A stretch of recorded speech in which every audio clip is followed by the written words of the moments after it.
Hay dos enseñanzas claves que nos trae la primera lectura de hoy tomada del profeta Ageo. Recordemos que los textos que estamos escuchando en esta semana pertenecen a aquella época, aquella etapa del pueblo de Dios después del destierro. Los judíos fueron llevados al destierro a Babilonia y después de unos 70 años pudieron volver a su tierra por una especie de circunstancia política que se presentó entre los persas y los caldeos. De eso se valió Dios para que los judíos pudieran volver a Jerusalén.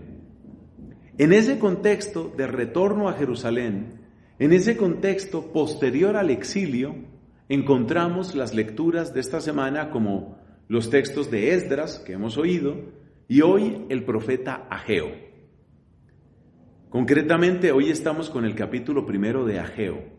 Y las dos enseñanzas que podemos sacar, entre otras, de este pasaje de Ageo, es que, por una parte, hay que poner a Dios en primer lugar, y todo lo demás encuentra su sitio. Ese podría ser el resumen. Pon a Dios en primer lugar y todo lo demás encontrará su sitio. Efectivamente, aquellos judíos, cuando volvieron a su tierra, pues imagínate, ¿qué queda después de 70 años en un lugar abandonado, en una ciudad abandonada? Pues ahí no hay campos para cultivar, ahí no hay casas donde vivir, ahí no hay prácticamente rebaños ni ganados, todo es problema, todo es difícil, todo es complicado. Y esto que estoy diciendo puede servir de justificación, por lo menos parcial, a la actitud más bien egoísta que toman muchos de ellos. Actitud que se reporta también en otros libros de la Biblia, por ejemplo en el libro de Nehemías. Una actitud egoísta, ¿qué quiero decir con eso? Egoísta en el sentido de quedarse, en el sentido de preocuparse cada uno exclusivamente por lo suyo. A ver cómo mejoro yo mi casa, a ver cómo aseguro yo la próxima cosecha para mi familia, a ver cómo puedo yo aumentar y engordar el ganado, que es el tesoro, el patrimonio que nosotros tenemos. Cada uno se ocupa de lo suyo. Y por eso no es de extrañar que el templo seguía en ruinas. No había quien se ocupara del templo. Entonces el mensaje que envía Ageo es: pongan a Dios en primer lugar y lo demás encontrará su sitio. Y les hace ver, miren, ustedes se están perdiendo de mucha bendición. De hecho, ustedes se esfuerzan mucho y logran poco. Que ese es el destino de la humanidad sin Dios. El destino, lo repito, el destino de la humanidad sin Dios es esforzarse mucho y lograr poco. Eso es. Eso es lo que aplica Ageo a esa situación.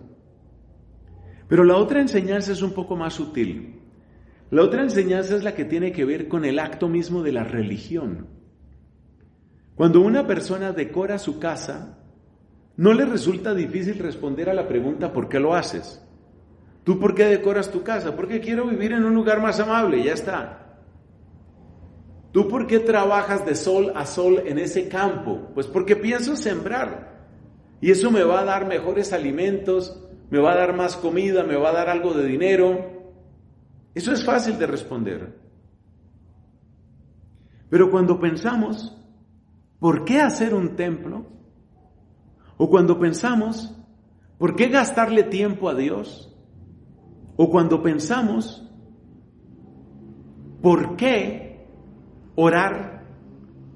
Muy fácilmente podemos llegar a la conclusión que es falsa, pero es a la que uno muchas veces llega, que eso es algo así como perder tiempo. O sea, ¿eso para qué sirve? ¿Para qué sirve que yo haga esa oración? ¿Para qué sirve? ¿Para qué sirve el tiempo que yo gasto en el templo? Y eso vale también para nosotros, católicos. Soy fervoroso entusiasta de predicar y de animar a la gente para que tome como ritmo vital de su espiritualidad la visita al Santísimo. Pero más de una vez la gente siente, ¿qué hago yo ahí perdiendo el tiempo? Se siente como si fuera a perder el tiempo. Y se siente que es perder el tiempo porque eso no me está reportando pues ni dinero, ni ganancia, ni placer. O sea, puede parecer que no tiene ningún sentido. como a la gente del tiempo de Ageo les podía parecer que dedicarle esfuerzo al templo era algo así como perder tiempo.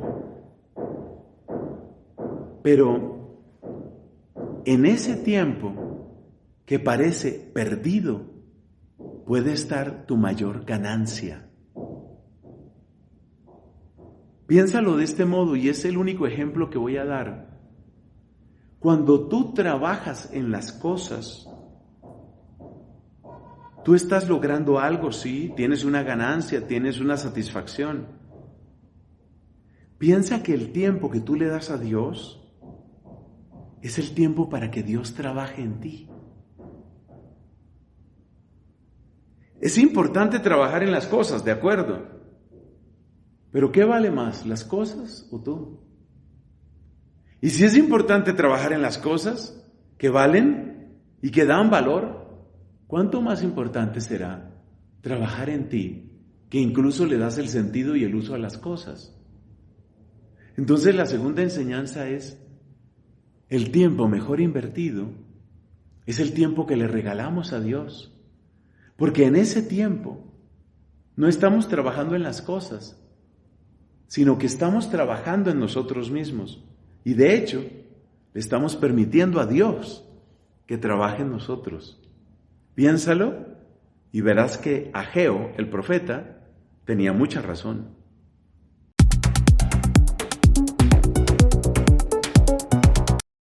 La primera lectura hoy está tomada del libro de Esdras. Por supuesto, un libro del Antiguo Testamento. Tomemos esta ocasión para asomarnos a una época de la historia del pueblo de Dios de la que seguramente sabemos poco. Efectivamente, hay que recordar, hay que tener presente que la historia del pueblo de Dios en el Antiguo Testamento tiene un punto fundamental que es el destierro. La verdad es que en el Antiguo Testamento hay como dos polos que uno debe tener presente para hacerse como el mapa mental de lo que sucede. Tenemos el llamado de Abraham, luego hay un polo alto que es el éxodo que conduce a la alianza con Dios, y luego tenemos un punto muy bajo que es el destierro, que es como el anti-éxodo, tiempo en el cual los judíos, que eran prácticamente la tribu que quedaba, los descendientes de Judá, los judíos fueron expulsados de su tierra y fueron llevados como cautivos a Babilonia. Entonces el recorrido que quiero que tengamos presente es ese. Se empieza por Abraham, se sube a la cumbre del Éxodo, donde Dios se manifiesta como Dios de su pueblo y el pueblo es el pueblo de Dios. Luego se baja al destierro y luego empieza un penoso ascenso que va llegando a través del camino de los pobres de Yahvé hacia los tiempos de Cristo. Este es el mapa más sencillo que puedo brindarte sobre lo que aconteció en el Antiguo Testamento. Entonces, volvamos a este mapa. A ver, tenemos aquí Abraham, Éxodo, destierro, camino de ascenso lento que va hacia Jesús. Este camino de ascenso lento que va hacia Jesús, es decir, esta época después del destierro, esta época después del exilio, es otro nombre que se le da, es lo mismo.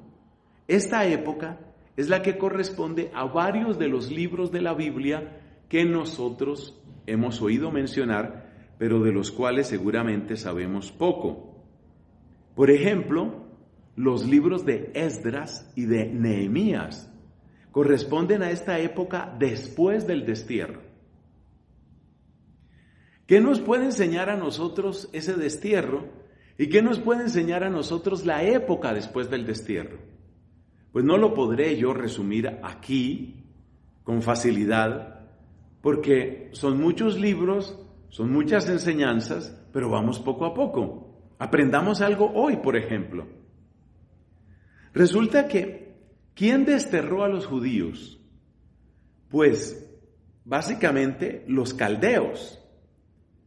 El pueblo caldeo, que tenía su capital en Babilonia, su ciudad principal, fue quien atacó a los judíos. Primero atacaron a los judíos en función de saquear completamente la ciudad. En efecto, la ciudad de Jerusalén tenía bastante oro y otros materiales preciosos acumulados, sobre todo en el templo. Por eso, cuando llega el momento del destierro, o cuando llega el momento del ataque de los caldeos, lo que a ellos les interesa en primer lugar es saquear la ciudad, llevarse todo lo que sea valioso en términos de oro, metales, joyas, etc. Entonces es la profanación del templo y es como el primer ataque de los caldeos. Pero después ellos se dan cuenta de un peligro, y es que si quedan ahí los judíos en Jerusalén, ellos podrían tal vez restablecerse y podrían endurecerse y luego rebelarse contra los mismos caldeos. Entonces, para asegurarse de que eso no suceda, viene un segundo ataque de los caldeos, que es cuando van a sitiar la ciudad, es cuando se presentan las escenas más horripilantes de hambre y de desesperación en Jerusalén.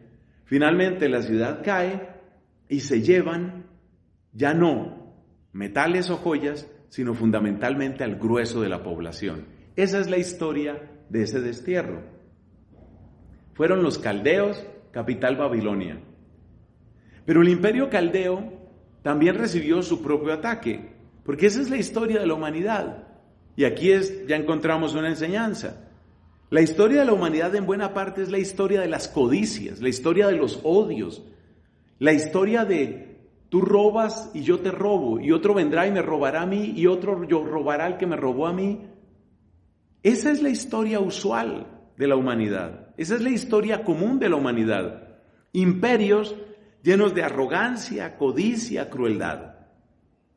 Pues le llegó también al pueblo caldeo, después de unas décadas, le llegó también su hora, y fueron atacados por otro imperio que estaba surgiendo, que es el imperio persa. Eso es lo que nos cuenta la primera lectura de hoy. El jefe, la cabeza de ese imperio persa, era un hombre llamado Ciro. Ciro de Persia ataca a los caldeos y él ya no tiene ningún interés en que los judíos se queden en Babilonia. De hecho, a él más bien le interesa debilitar, fracturar y humillar a Babilonia, porque él tiene su propia capital que se llamaba Persépolis.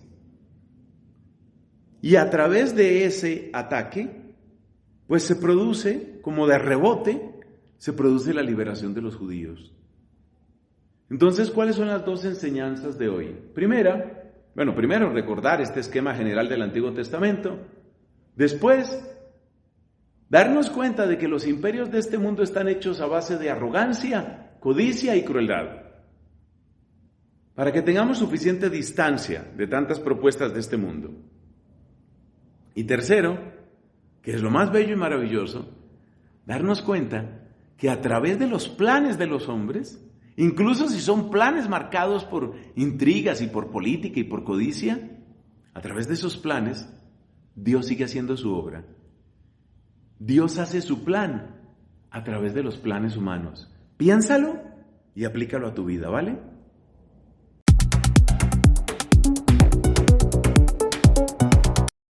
Cuando los judíos pudieron volver del destierro, estamos hablando de finales del siglo VI antes de Cristo. Cuando ellos pudieron volver del destierro, uno de los objetivos principales, una de sus principales metas, era reconstruir el templo. Bueno, no es que todo el mundo se empeñara en eso, pero la voz de Dios a través de los profetas, por ejemplo, a través de Ageo, movía a todos a que de verdad se empeñaran en la reconstrucción del templo. Es lo que hemos escuchado en la primera lectura de hoy. Y para esa reconstrucción del templo hay una palabra que se repite y es la invitación al ánimo. ¡Ánimo, Zorobabel! ¡Ánimo, Josué! Zorobabel era gobernador y Josué era sumo sacerdote. Se les invita a que tengan ánimo, a que tengan fuerza. Como se dice en México, a que le echen ganas. Muy bello, muy bello. ¿Cómo aplicamos ese texto a nuestra vida? El argumento que presenta el profeta es, ¿ustedes se acuerdan cómo era esto? miren cómo está ahora y trabajen para que pueda volver a ser. Y no solo volver a ser, sino para que sea mejor. O sea, esto tiene una dinámica que va del pasado al presente al futuro. El pasado, el esplendor que tenía. El presente, el desastre actual. El futuro, un esplendor mayor. Esa es la dinámica de este mensaje del profeta Ageo. Pasado, presente y futuro. Y yo creo que nosotros podemos aplicar esto también a nuestra vida. Por ejemplo, empiezo por mí. Con la bondad de Dios me voy acercando a los 30 años de ordenación sacerdotal, 30 años. Yo creo que yo tengo que hacer este ejercicio, el ejercicio de Ageo se llama. Pensemos, por ejemplo, en aquel momento de la ordenación sacerdotal. Lo mismo que tantos hermanos míos en el don del sacerdocio, también yo viví ese momento con alegría, con gozo, con una disposición muy especial de mi corazón.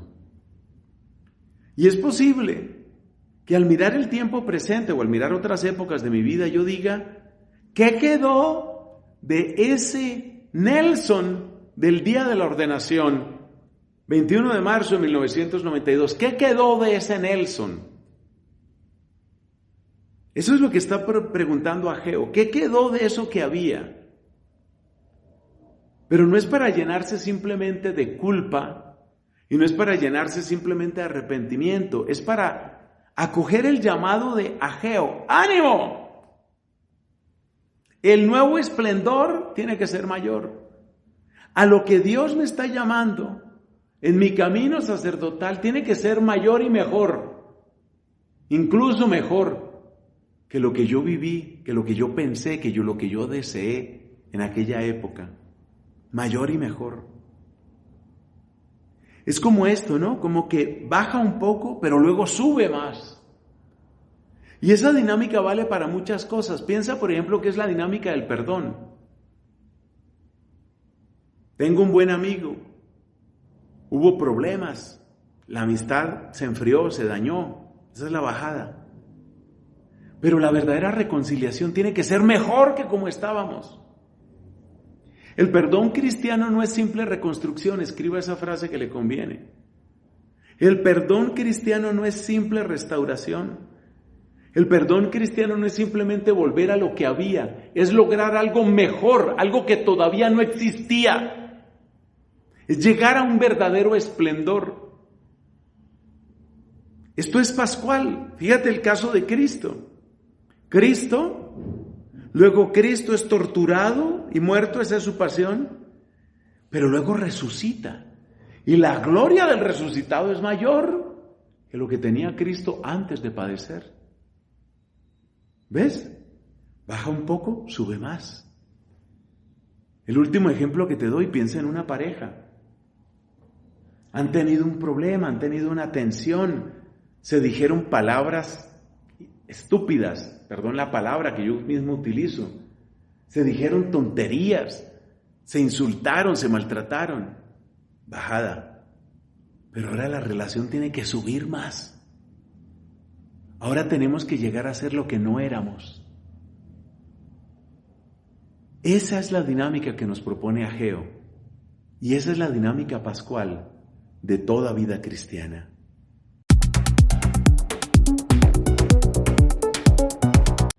Esdras, que era sacerdote en el Antiguo Testamento y que era también escriba, es decir, muy buen conocedor de la revelación de Dios y de la ley de Moisés, Esdras, en la primera lectura de hoy, nos presenta una hermosa y profunda confesión ante Dios.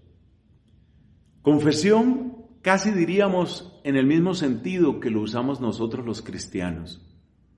Reconocimiento de nuestra condición de pecadores y reconocimiento de que Dios es el Señor, el único que puede perdonarnos y el único que por su misericordia quiere perdonarnos.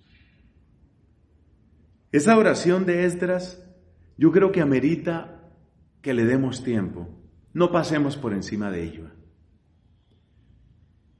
Yo quiero destacar 3 elementos en esta oración. Primero, la proclamación de la grandeza de Dios.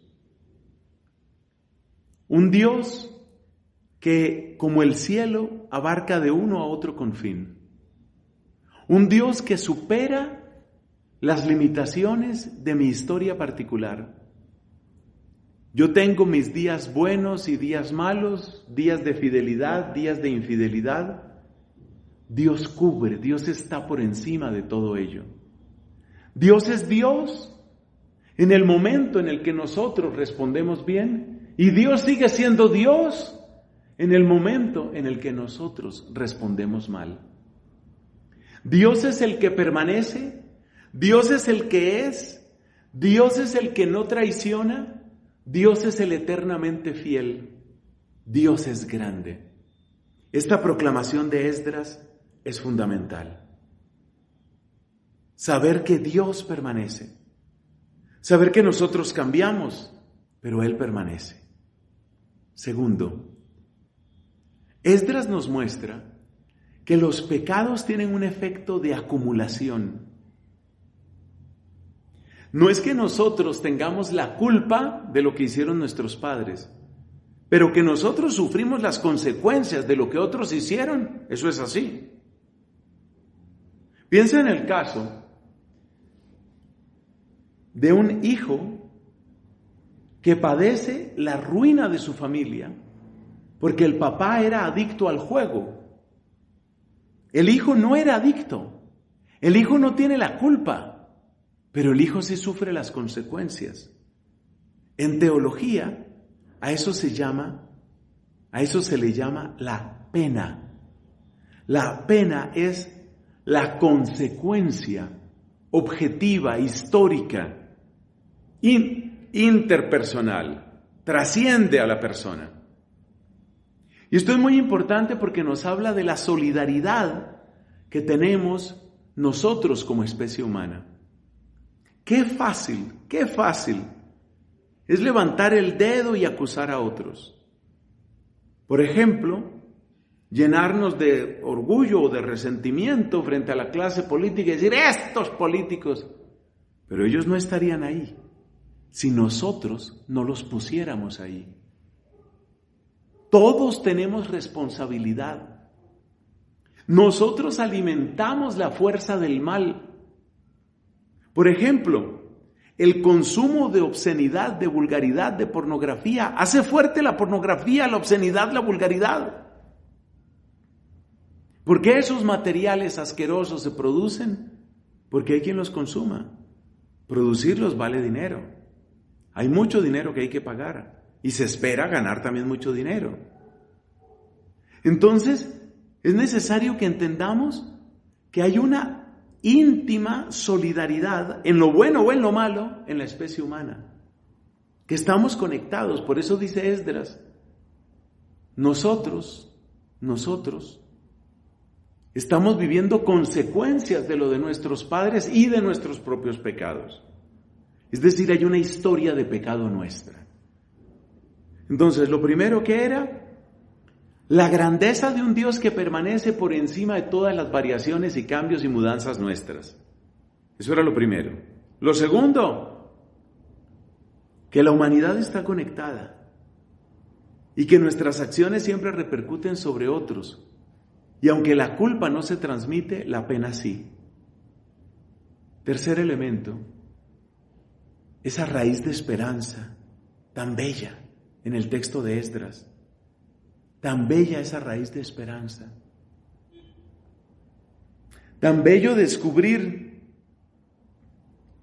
que aunque es grande nuestra culpa, aunque es grande nuestro pecado, Dios da una oportunidad. Dios nos ha dado un respiro. Dios ha dejado un resto. Dios se ha compadecido de nosotros. Ese resto, eso que queda, es expresión del amor victorioso de Dios. Y también nos invita a ser parte de ese resto. Es fácil dejarse arrastrar por el mundo. Santa Catalina de Siena llama eso el río cenagoso del mundo. Lo más fácil es dejarse llevar. Pero en todos los tiempos, Dios tiene un resto. Lo importante es que ese resto no se vaya a llenar de arrogancia y de soberbia, porque esa es la fuente de todo pecado y perdición. Si ese resto es humilde y es fiel, será semilla de transformación, de conversión y de nueva vida.